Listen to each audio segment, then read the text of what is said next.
సామాన్యుడికి ఒక డౌట్ ఏంటంటే, అంటే చట్టం గురించి న్యాయం గురించి అంత లోతైన ఇది నాకు తెలియదు. అయినా సామాన్యులకు వచ్చే క్వశ్చన్ ఏంటంటే, ఇప్పుడు ఈ కేసులు నడుస్తున్నాయి, ఆల్రెడీ చంద్రబాబు నాయుడు గారు నిందితుడిగా చేశారు, ఈ కేసులు నడుస్తున్నాయి, సిట్ దర్యాప్తు చేస్తూ ఉంది, ఇవన్నీ ఉన్నాయి కదా.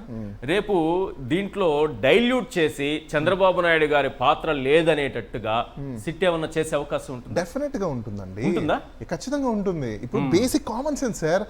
ఇప్పుడు నేను ఫర్ ఎగ్జాంపుల్ నేను ఒక బ్యూరోక్రాట్ అనుకోండి, లేకపోతే ఒక ఇన్వెస్టిగేషన్ ఆఫీసర్ అనుకోండి, నేను ఎవరికి భయపడతా? ఫస్ట్ నా పై అధికారికి. నా పై అధికారి ఎవరికి రిపోర్టు? ఆ పై అధికారికి. ఆ పై అధికారి ఎవరికి రిపోర్టు? ఈయనకి రిపోర్టు. అవునా? ఇప్పుడు నాకు డైరెక్ట్ గా రిపోర్ట్ ఉన్న వ్యక్తిని నా మాట వింటావా లేకపోతే నేను తీసేయాలన్నాను అనుకునే అతను ఇప్పుడు నేనైనా ఎవరైనా సార్ కామన్ గా బేసిక్ ఏ ప్రైవేట్ కంపెనీలో తీసుకున్నా కూడా భయపడి బాస్ కు భయపడి పనే చేస్తారు. గవర్నమెంట్ డిపార్ట్మెంట్ మినహాయించిందా? బెస్ట్ ఎగ్జాంపుల్ ఒకటి చెప్తాను. ఎంఆర్ఓ ఆఫీస్లకి లేకపోతే తహసీల్దార్ ఆఫీస్లకి మనం వెళ్తే తొక్కలోని మనకు బర్త్ సర్టిఫికేట్ లేకపోతే డెత్ సర్టిఫికేట్ ఇవ్వడానికి ఎవరో పైనుంచి ఫోన్ ఇస్తే కానీ ఇయ్యరు. అలాంటిది మన భారతదేశంలో ఇంపార్షియల్ గా ఫెయిర్ గా డిపార్ట్మెంట్లు పనిచేస్తాయా? చెయ్యవు. ఖచ్చితంగా సుపీరియర్ ఆఫీసర్ యొక్క అన్నదండలు ఉండాలి, వాళ్ళ యొక్క బ్లెస్సింగ్స్ ఉండాలి.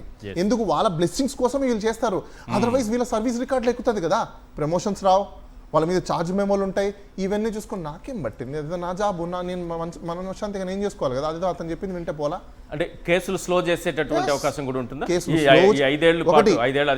స్లో చేసే అవకాశాలు ఉంటాయి, కేసులను డైల్యూట్ చేసే అవకాశాలు ఉంటాయి, విట్నెసెస్ ని వీళ్ళకి కావాల్సిన స్టేట్మెంట్ రికార్డ్ చేసుకునే అవకాశాలు ఉంటాయి. రకరకాలుగా చేసుకొని కంప్లీట్ గా అసలు నేరేటివ్ ఆఫ్ కేసుని డైవర్ట్ చేసి పడదొప్పేసి అసలు ఈ కేసే లేదన్నట్టు కూడా వాళ్ళు ఛార్జెస్ ఫ్రేమ్ చేసే అవకాశాలు ఉంటాయి. అంటే పెన్నే కదా, ఎంతసేపు చెప్పండి రాయడం, టపా టపా టపా టపా రాసం. ఇప్పుడు డిఫాక్టో కంప్లైంట్ పోయి అక్కడ నీకు ఫైల్ చేయడానికి డిఫాక్టో కంప్లైంట్స్ ఎవరు? ఇక్కడ సేమ్ గవర్నమెంటే కదా. మళ్ళీ డిఫాక్టో కంప్లైంట్ కూడా గవర్నమెంటే. వాళ్ళు ఎందుకు ప్రొటెస్ట్ చేస్తారు? చెయ్యరు కదా.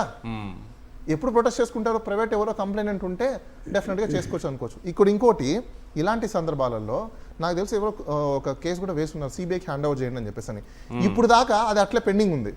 ఎందుకు పెండింగ్ ఉంది అంటే అక్కడ పార్టీలు ఎవరు? సిబిఐని మినహాయిస్తే మిగతా రెస్పాండెంట్స్ అందరు స్టేట్ గవర్నమెంటే. ప్రిన్సిపల్ సెక్రటరీలు, చీఫ్ సెక్రటరీలు, లేకపోతే డిపార్ట్మెంట్స్ సిట్ వీళ్ళే ఉంటారు.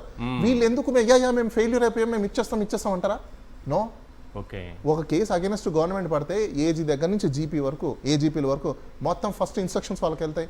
అక్కడి నుంచి ఎక్కడికి వెళ్తాయి? డిపార్ట్మెంట్ వాళ్ళకి వెళ్తాయి. వాళ్ళు ఏం చేస్తారు? సార్ ఈ రోజు ఇది ఇంపార్టెంట్ కేసు, ఒక ఇంటెలిజెన్స్ టీం మొత్తం ఉంటుంది కోర్టులో, ఇది ఇంపార్టెంట్ కేసు, దీని ఏం చేయాలి? సోషల్ మీడియా కార్యకర్తల్ని అరెస్ట్ చేయడం, వైఎస్ఆర్సీపీ నాయకులపైన అక్రమ కేసులు పెట్టడం,